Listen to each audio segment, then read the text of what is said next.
in two-unit problems, all these motion problems are to do with respect to time. So all the formulas with respect to time.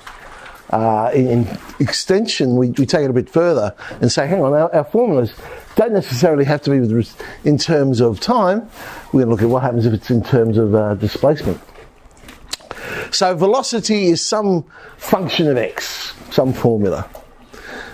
Now, if that's the case, acceleration is not just the derivative. Okay, that's the big mistake that's made. When it's with respect to time, it is. Okay? But when it's with respect to displacement, we have this one, d dx of a half v squared. Now, where does it come from? Well, as I said, if it was with respect to time, we know that acceleration would be dv dt. Now, I could use our implicit differentiation chain rule, call it what you will, to rewrite that as dv dx times dx dt. Now, dx to t, we know that to be velocity. So I now have dv dx times v. Well, that v I'm going to rewrite as d dv of a half v squared. So if you differentiate half v squared with respect to v, you get v. And then now the dv's cancel, and we have our d dx of a half v squared. It's actually this middle line that proves to be very useful, by the way, the v to v dx. We'll use that a fair bit in our working. Okay, so we're moving in a straight line. We're told that acceleration is 3 minus 2x. Find its velocity, given that the velocity is 2 when displacement is 1. All right, so acceleration is in terms of displacement, so I'll say acceleration is d dx of a half v squared. And I'll integrate with respect to x, half v squared, 3x minus x squared plus some constant. We'll work out the constant. When x is 1, v is 2, so nicely the constant just turns out to be 0 for this one. And so there's my formula for v squared, but they want for velocity, not v squared. It's plus or minus, not just the square root. And you might be thinking, hang on, how can I have two velocities? Because we're no longer talking about with respect to time. So it could have the same displacement at different times. At one time, it'll have a velocity of positive the square root. At another time, it might be coming back, going in the other direction. So at the same displacement, it could have two different velocities. At the same time it can't, but at the same displacement again. Now if I want to do it as a definite integral, that's where I'm going to use v to v dx rather than d dx of a half v squared, because then that will allow me to separate the variables nicely. So I could rewrite that as the integral of v to v is equal to the integral of 3 minus 2x dx. I'm then just matching up the conditions. So when v is 2, x is 1, so I'll put those limits in. And we're trying to find a formula that links v and displacement, so I'll leave those as v and x. Integrate both sides, and you'll notice that's where the half v squared now gets brought out when we do the integrating on the left-hand side. And on the right-hand side, we get our 3x minus x squared, so the same as we've got over here. But now that I've got a definite integral, it's forcing me to work out the constant. So I guess that's the reason I like the definite ones, is because I can't forget to find the constant. Whereas on the left-hand side here, it would be possible because you forget to go plus a c. Of course, in this question it wouldn't have mattered because the constant turned out to be 0, but they don't always, of course, turn out to be 0. So subbing in, tidying up, and there we go. We get our v squared as 6x minus 2x squared again. Okay. Now that tells me something about the particle, because what we do know is velocity squared has to be greater than or equal to 0. So I can actually work out the path of the particle from this by solving that quadratic inequality. So 6x minus 2x squared is greater than or equal to 0. We'll end up with x is in between 0 and 3. So what a fantastic life this particle has. It just travels between 0 and 3 and that's it. That's all it ever does. Particle's acceleration in this case is given by 3x squared. So we're going to start 1 unit to the right of the origin with a velocity of root 2, but it's in the negative direction. We're going to come up with our displacement formula in terms of time. Right, so again, acceleration is in terms of displacement, so I'll use d dx of a half v squared.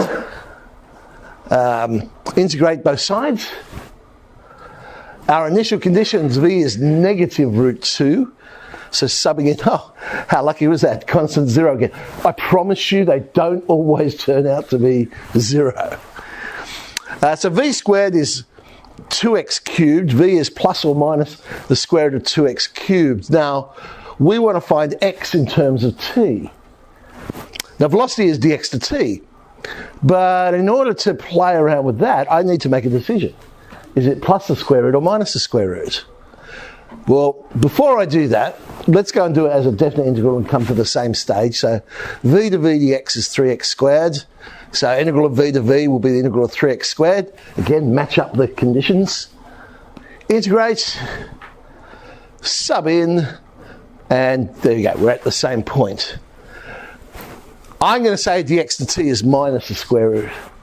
Basically, you match up your initial conditions. And you say, well, if I sub the initial conditions in, what must it be? Must it be plus or must it be minus? And the initial conditions we're playing with to get this formula was that when, when x was equal to 1, we end up with a velocity of negative root 2. So they're the conditions I'm using. So in order to use those conditions, I need the velocity formula to be negative the square root of 2x cubed. So that's why I've chosen the negative. Okay, so satisfy your initial conditions. And from there, we can now do some integration to come up with a formula. Problem is, I've got dx to t, and it's in terms of x, so I want to turn that upside down, so I've got it with respect to x, not with respect to t. I'll put it in index form, turn it upside down, and that's what we have to integrate. Minus 1 on root 2, x to the negative 3 on 2. So, let's integrate that. It's just add 1 to the power over the power. Now our constants we've got to work out. We were told that when t equals 0, x is 1. Sub in, look, constant's not 0. I told you sometimes it's not 0. So c is minus root 2. And a mere mortal thinks, yes, we've solved the problem, but we haven't. Because what we've got is t as a function of x. That's not what the question asked for. It asks for x as a function of t. So we now have to make x the subject of this formula. But before I do, let's do the definite integral if you'd prefer to do it that way. So we had the t dx was equal to that. So I've just got integral of the t on the left and x to the minus 3 on 2 on the right. Again, match up the conditions. Do your integration. Sub in. And it might not look the same, but of course they are equivalent expressions. I can expand it out to prove if you like. All right, we're trying to make x the subject. So t plus the square root of 2 ends up being root 2 on x. So 2 on x is t plus root 2 squared. Turn both sides upside down. I'll get x on 2, but then multiply by the 2 and I get my expression. So x equals 2 over t plus root 2 all squared. Here's 2004, it's quite a while ago now, but let's have a look at a sort of problem that we get there. Again, we're moving along the x-axis. Amazing how many particles just move along the x-axis. Starting position 2 meters to the right of the origin. And just in case you're unsure, that means x is equal to 2 and t is equal to 0. Initial velocity of 5, and our acceleration is 2x cubed plus 2x. They've actually told us the answer. The good old show that question, which means don't leave steps out. Show where you're working here. So d dx of a half v squared, 2x cubed plus 2x. Integrate both sides. Sub in our initial conditions. So x equals 2, v equals 5 to work out our constant. Turns out to be a half. So I have velocity squared is equal to x to the 4 plus 2x squared plus 1. You'll notice I multiplied everything by 2 in the same go. But that's not what we're trying to show. We're trying to show that the velocity is x squared plus 1. We'll get there, but let's just have a look at the equivalent solution if we were using definite integrals. So that's where I'd use v to v dx instead of d dx half v squared. So we'll have integral of v to v, integral of 2x cubed plus 2x, match up the conditions, integrate. Now, you'll notice what I did here. Because I knew I was going to end up v equals, I didn't worry about writing a half v squared. I automatically multiplied the other side by 2. It just saves a little bit of time, I suppose. So I've got v squared minus 25 is that expression, and we've now got the same expression. That's v squared. They want x dot, which is of course v. So v squared, that actually factorizes nicely. It's x squared plus 1 all squared. So v is x squared plus 1. And that's what a lot of people did, and of course didn't get full marks. Because actually, v is plus or minus x squared plus 1. You would also need to mention why you chose the positive rather than choosing the negative. So I've just put there, well, velocity has to be greater than 0 in order to satisfy our initial conditions. Hence, find an expression for displacement in terms of time. Well, we now know that velocity, which I'm changing to be dx to t, is x squared plus 1. I've just gone straight to the definite integral. I just find it easy to play with definite integrals myself. So integral of t is integral of dx on x squared plus 1. Oh, we've got something more interesting on the right-hand side now. We've got inverse tan, haven't we? So t is inverse tan of x minus the inverse tan of 2. But it wants us to make x the subject. Okay.